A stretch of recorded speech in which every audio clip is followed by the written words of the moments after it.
love the church. I love working with the church. I understood PowerPoint and how to hook up a VGA cable to the projector. Sunday night, Wednesday night, there was always a reason to be at church. My dad was a volunteer sound guy at every church we went to.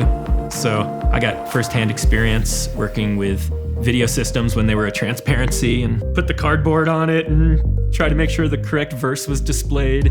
I was a youth pastor, the most unlikely candidate, because truthfully, man, junior hires are from Mars. We lived about an hour away from Life Church, saw what they were doing and took a night vision camera and was looking at the speakers. I was lead sales guy, lead designer, lead installer. It was Chris, it was a couple other guys and me, and that was it.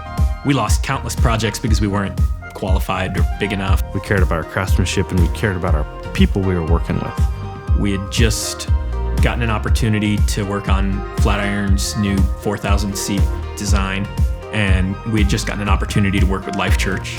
Those two relationships changed our image from this mom and pop shop, which we were, to being credible.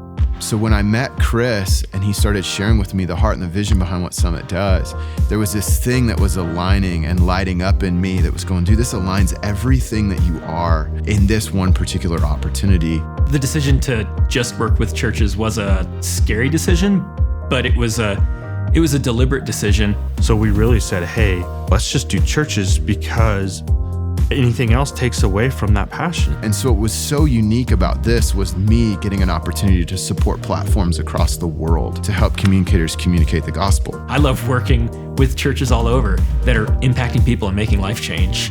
That can be portable, it can be upgrades, it can be a new building. That's all we do. Our mission is singular in serving the church and valuing the church and building the church and understanding church tech. It's really about the one-on-one relationships. It's really about helping the church and empowering them to reach people. 9 times out of 10, churches that we work with are not paying contractors.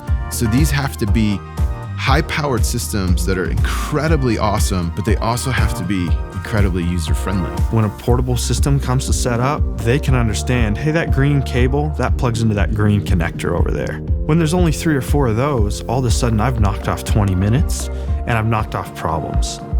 Based on all of these different budget requirements and parameters and size and shape of your room and where you're going as a ministry and what your vision and what your heart is and where you see ministry going in 5 years from now, is to figure out how we can bring the most excellent system to the table that actually meets your needs and meets your budget.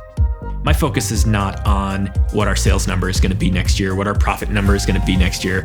My focus is on making sure that we're listening to the client, we're taking care of the client, and we're creating environments for people to come to know Jesus and to bump into Jesus. It allows us to operate differently. It allows our people to operate differently. It allows them to focus on what we actually say matters, which is the relationship, which is the value we can bring. Our whole focus has been keep our heads down. Let's not pay attention to what everybody else is doing, but let's keep showing up and working with honesty and integrity. And let's continue to keep stoking the fire and the flame that's within us to be fans of the local church.